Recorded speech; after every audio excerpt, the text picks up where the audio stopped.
بسم الله الرحمن الرحیم. به نام خدای آغاز میکنم که نامش بهترین و زیباترین نام هاست، کلامش برترین و شیواترین کلام هاست و البته یادش هم آرام بخش دل هاست.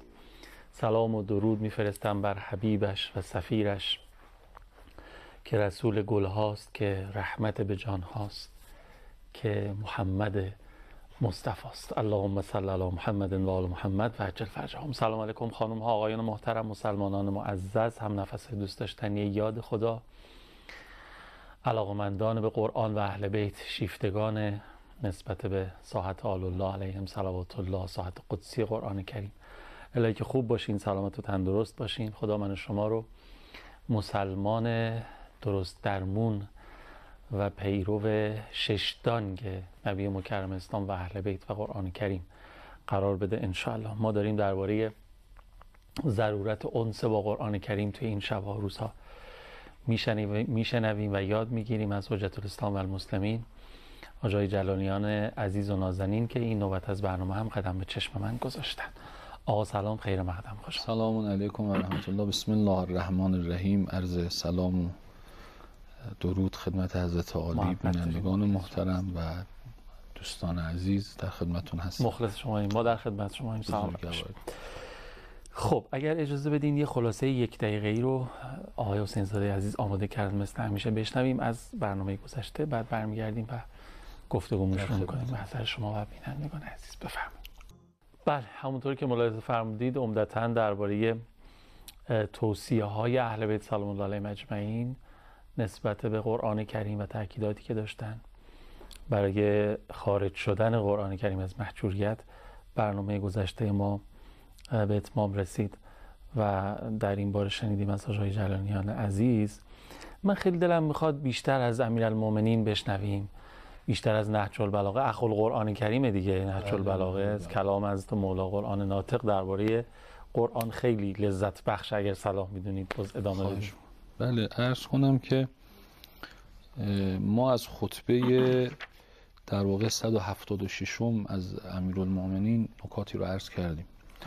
در خطبه 147 از نهج البلاغه حضرت امیر علیه السلام یک هشدار نسبت به اهل قرآن و حتی اهل جامعه، یعنی نسبت به همه مردم، یک هشداری رو بیان می‌فرمایند.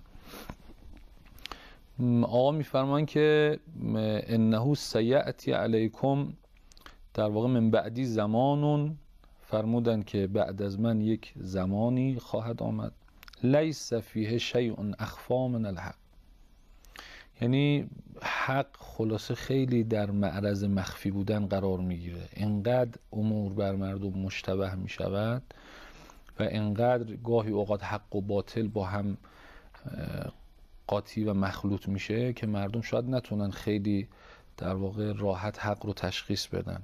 ولا از هر من الباطل، از اون برم میفرمان که باطل هم ظاهر میشه، ظهور و بروزی در جامعه پیدا میکنه.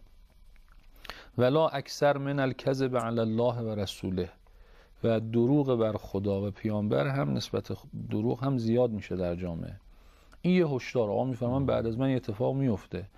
خب بنی امیه، بنی العباس، اینا همه ادعا داشتن. همینطور بیای جلو تا زمان ما این حکومت‌های طاغوت که گاهی اوقات ممکنه به اسم اسلام هم در واقع نکاتی رو بگن یا احکامی رو صادر بکنن، یا اصلا نسبت دروغ دادن به خدا و رسول و به اهل بیت اینه که انسان یک حکم فقهی غلطی رو، یک سنت غلطی رو به اسم سنت اهل بیت در جامعه باب بکنه. اصلا من فکر میکنم این فرمایش امیرالمومنین رو تحت این عنوان هم میتونیم مطرح بکنیم که آقا اگر قرآن در جامعه محجور باشه چه پیامدهایی داره برای جامعه واقعا. یا محیط کوچک خانه، اگر در خانه ما قرآن محجور شد چه پیامدهایی در این خانه اتفاق خواهد افتاد. یکیش همینه، یعنی این فرمایش امیرالمومنین علیه السلام که اگر قرآن محجور شد به جای حق در خانه ها بدعت ها و عرض شود که باطل ها ظهور و بروز پیدا میکنه. متاسفانه خیلی وقتا میبینیم. بله دیگه، الان حتی ما در مناسبت های مذهبی آقا یه وقتایی ممکنه شما فرض بفرمایید که یه جریانی اتفاق میفته، میگه آقا شما اگه میخوای توسل به فلان امام داشته باشی باید این کارا رو بکنی، مثلا سفره برای فلان معصوم میخوای بندازی باید اینطوری بندازی. خب این شکلش از کجا آمده واقعا؟ ما در روایات اهل بیت داریم که خود اهل بیت به ما فرمودن اگر روایتی از ما به شما رسید مخالف قرآن بود فضربوه علی الجدار، یعنی بهش اعتنا نکنید، به دیوار بزنید، این روایت بذارید کنار.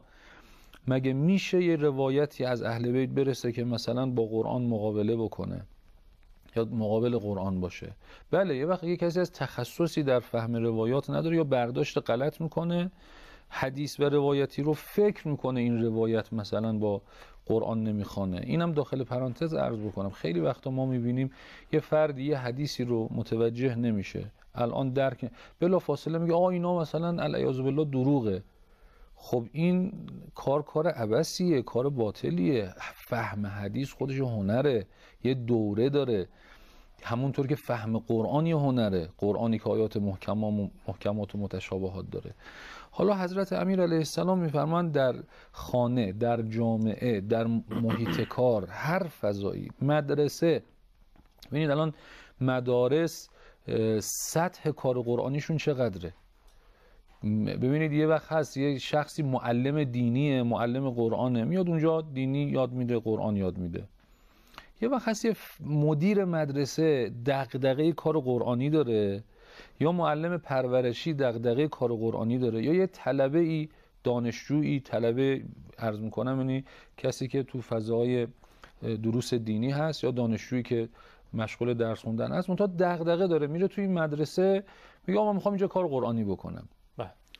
این کار قرآنی کردن در این فضا دیگه به حقوق و عنوان و اینا کار نداره. میگه آقا من میخوام این بچه ها با قرآن انس بگیرن، کار تخصصی قرآنی میخواد بکنه. اگه این اتفاق نیفته ثمرش جاش اینو میگیره، یعنی باطل میاد جاش میشینه، بدعت ها ظهور و بروزش در جامعه بیشتر میشه.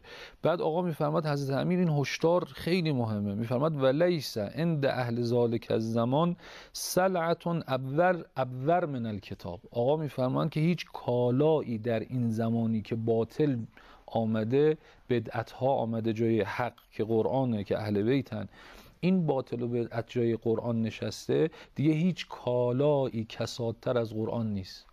یعنی مردم اینقدر انس میگیرند در اون زمان با همین بدعت ها، با باطل ها. چقدر در روایات ما توصیه فرمودن به عقل گرایی، تفکر کردن، و همچنین در قرآن. من یه حدیثی الان به ذهنم زد از احادیث قدسیه که خداوند متعال به حضرت موسی میفرماید که یا موسی انی وضعت ستة اشیاء فی ستة مواضع. میفرماید که آقا مردم اگه میخوان به این 6 مسئله برسن، از 6 راهی که من میگم باید برن. یعنی آقا جامعه اگه میخواد رشد بکنه باید از راهی که خدا میفرماید، این دستورالعمل، قرآن و اطرت، باید با این حرکت بکنه. حالا آقا میفرماید وقتی این اتفاق نیفتاد، ثمرش این میشه که مردم فکر میکنن دارن زندگی میکنن ولی در واقع زندگی نمیکنن. ثمرش این میشه که قرآن در اون جامعه میشه کساد، یعنی فهم قرآن میشه کساد. ظاهر قرآن ممکنه باشه، فهم قرآن نیستش. بعد فرمودن که ابور من الکتاب اذا تلی حق تلاوته، یعنی اگه کسی هم بخواد قرآن رو حق تلاوتش رو انجام بده و درست تفسیر بکنه، درست بخونه، به مردم نشون بده، مشتری نداره. چرا؟ چون متاسفانه عادت کردن. همون اتفاقی که در شام افتاد وقتی که معاویه گفت من این مردم رو چطور امتحان بکنم، گفت آقا بگو کدو هر کی میخواد بخوره مثلا باید ذبح شرعی بکنه. خب یه عده اومدن واقعا رفتن کدو خریدن و ظاهرا با همون آلت حدیده خلاصه که در فقه داره شروع کردن با همون مناسبات ذبح کردن کدو. آقا مگه میشه؟ بله میشه. یعنی جامعه وقتی که حق ازش گرفته شد و شد باطل، شد بدعت، دیگه با همین باطل و بدعت انس میگیره. لذا ما تعجب نکنیم اگه میشنویم ما یه گروهی داریم به اسم شیطان پرست مثلا. خب این چرا شیطان پرست شده؟ مگر نمیدانه که شیطان مثلا مظهر بدی هاست، شیطان چه خصوصیاتی داره؟ چرا میدانه همه اینها رو؟ ولی در ذهن او بدعت‌ها و باطل جای حق نشسته دیگه. حالا آقا میفرمان که وقتی که اینطور شد در این زمان دیگه خلاصه تلاوت قرآن حق، یعنی تفسیر قرآن، بیان حقیقت قرآن، این دیگه خیلی مشتری نداره. ولا انفق من اذا حرف عن مواضعه. فرمودن از طرفی هم خلاصه این قرآن وقتی که از موضع اصلیش منحرف شد، تحریف شد، اون جوری که من دلم میخواست قرآن رو تفسیر کردم، اون جوری که من میخواستم قرآن برای مردم بیان شد. معاویه پول میداد آیات قرآن رو به نفع او مثلا تفسیر بکنن، در مدح او تفسیر آیات مدح امیرالمؤمنین علی علیه السلام در مدح او تفسیر بشه. همه افرادی که اهل طاغوت بودن در واقع اینطور بودن. لذا میگه آقا اینا خرج میکردن، انفق یعنی پول براش میدادن. برای چی پول میدادن؟ برای اینی که قرآن رو اونجوری که من میگم بگو، دین رو اونجوری که من دوست دارم بیان بکن. خب ثمره این سبک قرآن امیرالمؤمنین میفرمان میشه ترویج منکرات، یعنی جامعه ای که دیگه حق و حقیقت درش جایگاهی نداشته باشه، این جامعه دیگه در واقع میشه محل رشد فسق، فجور، گناه، معصیت، چون علاقه ای نداره بره قرآن رو بفهمه، حق رو بفهمه، فکر میکنه در مسیر حق در حالی که در مسیر باطله و این خطر بزرگی هست. دومین ویژگی که میفرماید در واقع روایات ما، که حالا من دیگه متن روایت رو نمیخوانم، اما میفرماید این اگر قرآن مهجور شد بعد از این فرمایش امیرالمؤمنین، این هم یکی از پیامدهای خطرناک مهجوریت قرآنه. میفرماید تسلط افراد بیگانه، یعنی از فکر شما بیگانه، افراد ظالم، افرادی که مصداق طاغوتند، در واقع این افراد مسلط میشن. ما در 17 ربیع که خب مناسبتی بود که در این ایام گذشت، در این ماه مبارک گذشت، در ماه ربیع الاول در واقع در کتاب‌های تاریخی خوندیم که پیامبر خدا وقتی به دنیا آمدن تاج پادشاهان به زمین افتاد، بت‌ها در بتخانه‌ها به رو به زمین افتادن. ببینید این چه پیامی داره واقعا. یعنی جا نداره یک کسی سوال بکنه آقا چرا این اتفاق، حالا پیامبر به دنیا آمد دیگه، چرا باید میگه آقا مظاهر طاغوت، داره میگه آقا اگر جایی پرچم حق بلند شد باید مظاهر طاغوت یا تضعیف بشه یا بین بره.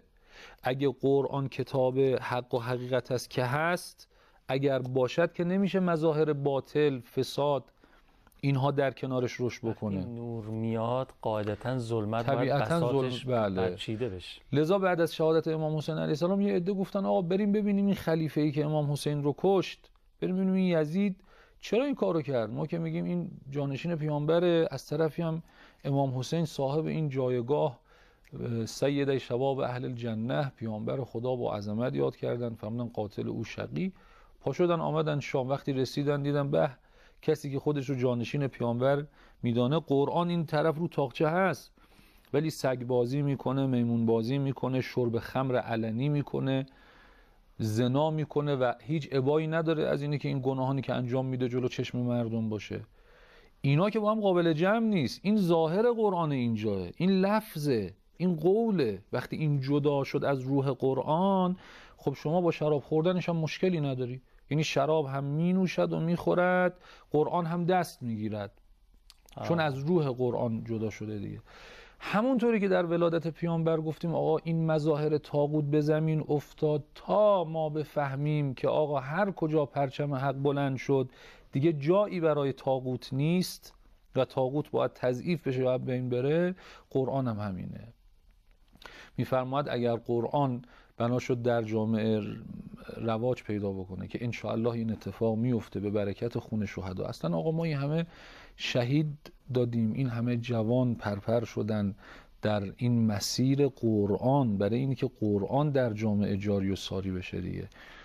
از صدر اسلام تا الان ها اینی که انسان واقعا ناراحت میشه از اینی که میبینه بعضی از افراد بی تفاوتن نسبت به کتاب خدا، نسبت به حد که به کتاب خدا. چرا باید بی تفاوت باشن؟ از صدر اسلام ما برای قرآن شهید دادیم تا همین الان، شهدای مدافع حرم، شهدای امنیت، تمام شهدای ما که به نحوی در مسیر قرآن حرکت کردن، همه و همه به خاطر در واقع حفظ و حراست از این کتاب آسمانی است. مسیلمه کذاب ها آمدن جعل قرآن بکنن، نتونستن. آمدن برای قرآن جایگزین قرار بدن، نتونستن. تمام حرف ما اینه که مردم عزیز ما بدانند و متوجه باشند که هیچ جایگزینی برای این قرآن نیست و نخواهد بود و بهترین کتابه که میتونه انسان رو اوج بده و بالا ببره. فرمودید که هر جا پرچم حق بلند میشه باید که پرچم طاغوت و ظلم و اینها بیاد پایین.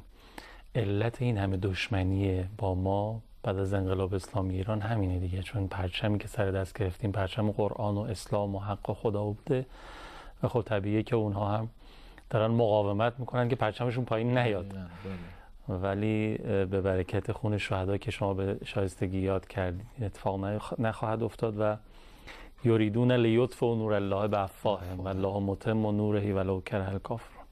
به روح بلند همه شهدای عزیزمون سلام و درود و صلوات میفرستیم که این راه پر از خیر و نورانیت و معنویت رو برای ما هموار کردن. اللهم صل علی محمد و آل محمد و عجل فرجهم. بریم حالا که رسیدیم به اینجا یکی از آیات مرتبط با بحثمون و آنچه که از این به بعد هم خواهیم بهش پرداخت انشاءالله بشنویم و برگردیم و ادامه بدیم گفتگو. بسم الله. اللهم صل علی محمد و آل محمد و عجل فرجهم. پناه میبریم به خدا از عیان شدن پیامدهای ناشی از ترک قرآن کریم، دوری از قرآن کریم، فاصله گرفتن از آموزه ها و عبرت های قرآن کریم که در آیات اشاره شد و در فرمایشات حاج آقای جلالیان تا به الان بود و فکر میکنم در همین راستا هم بخوان ادامه بدن مباحثشون. بله، توصیه مهمی که حالا حدیثش رو در جلسه قبل عرض کردم، پیامبر خدا راجع به احترام اهل قرآن فرمودن. احترام قرآن یکی از مصادیقش اینه که انسان نسبت به حفظ حرمت قرآن حساسیت داشته باشه و نسبت به بی احترامی به قرآن هم حساس باشه. یعنی اگر جایی دید به این کلام نورانی پروردگار عالم داره حدک میشه، یک واکنش حد اقلی. ببینید بعضی افراد از مالشون که گفتیم شهداء بزرگوار ما واقعا در این مسیر از صدر اسلام تا امروز هر شهیدی در واقع به شکلی و به نحوی فدایی قرآن و صراط مستقیم پروردگاره. ولو اندک، بعضی با مالشون، بعضی با جانشون، بعضی با آبروشون امروز دارن برای قرآن خرج میکنن و این مهمترین باقیات صالحات هست. نکنه ما یه وقتی از این مسیر جا بمانیم. یه کتابی هست به نام قرآن در آینه بزرگان که کلماتی که بزرگترها در واقع بزرگان علمی یا اجتماعی در واقع در وصف قرآن گفتن، اونجا جمع‌آوری کرده. کتاب خوبیه. این قرآنه که میتونه اونو آرامش بکنه، یعنی اون چیزی که او رو آرام میکنه و زندگی او رو آرام میکنه این کلام خداست، یاد خداست. اینه میتونه در واقع زندگی او رو در مسیر نشاط قرار بده. بعد میگه من نمیدونم چرا افسرده شدم، چرا اضطراب انقدر در وجودم هست. خب به خاطر اینکه ما از قرآن فاصله گرفتیم. ما که خودمون رو موحد میدانیم، خدا را قبول داریم، خلقت خدا را قبول داریم، خیلی وقت خودمون رو پایبند به چارچوب ها میدانیم ولو در مرحله عقیده ها، اما وقتی از قرآن فاصله گرفتیم، ثمره فاصله گرفتن از این یاد خدا و ذکر خدا میشه اضطراب، افسردگی، گرفتاری اجتماعی. که حالا من یه حدیثی از امام سجاد علیه السلام میخواستم نکته دیگه بگم ولی این روایت رو عرض بکنم خیلی مناسب این بحثه. امام سجاد علیه قال زین العابدین علیه السلام، آقا میفرمان لو مات من بین المشرق و المغرب، اگر تمام افرادی که بین مشرق و مغرب این کره خاکی هستن همه بمیرن. این حدیث 3-4 دقیقه است تو ذهن من داره میچرخه. عجب. حالا شما فرمودین می‌خواستم این فرصت مناسب. بله واقعا حدیث مهمیه. واقعا. یعنی آقا یه کسی میگه ما با این همه سختی چه بکنیم؟ قرآن. ما با این همه گرفتاری چه بکنیم؟ برو سراغ قرآن. آقا من با درسم چه بکنم؟ برو سراغ قرآن. این دیگه اوجشه، هر کس و هر چیزی شرق تا غرب عالم از بین برن بمیرن. لو مات من بین المشرق و المغرب، یعنی اگر خدایی نکرده یه فتنه ای بیاد که مشرق و مغرب عالم را بگیرد، لمستوحشت بعد ان القرآن معی، هیچ احساس وحشت نمی کنم در حالی که قرآن با منه. تا زمانی که قرآن با منه، یعنی تا وقتی این قرآن همراه همه چی با منه، یعنی همه چی با منه. یعنی من اصلا در یه روایت دیگری دیدم، مضمون روایت اینه، سریع عرض میکنم. فرمود کسی که همراه قرآنه نباید بگه من فقیرم. مضمون روایت اینه، نباید بگه من ندارم. نسبت به محبت اهل بیت هم هست. آمد خدمت امام صادق که خیلی گرفتارم چیزا. امام صادق فرمودن که واقعا چیزی نداری؟ آقا فرمودن محبت ما رو نداری؟ گفت چرا؟ حاضری نمیدونم محبت ما رو انقدر عوض کنی؟ نه پس تو ثروتمندی. یعنی داره میگه آقا قرآن اگر داشته باشیم، به راه و رسم قرآن عمل بکنیم، این محبت اهل بیت هم در واقع کنار دست ما، اینها مجموعاً با هم جمع بشه، این زندگی دیگه یک زندگی پرنشاطه. اصلا بحث فقر و ثروت نیست واقعا در این روایت اهل بیت. میخوان به ما بفهمانند شما در این زندگی دنبال آرامش باشید و الا ابزار آسایش رو بیاید شمال بعضی از شهرها که افرادی زندگی میکنن در واقع تمکن مالی بسیار زیادی دارن، ولی همون افراد مضطربترین افراد و گرفتارترین افراد از روحی هن. یعنی اینها قرص خلاصه چیز میخورن، همین مربوط به بیماری های روحی و امثال اینها، دارو مصرف میکنن. بعد سراغ اولیاء خدا میری، میبینی آقا زنده، خدا رحمت کنه مرحوم آیت الله بهجت رو.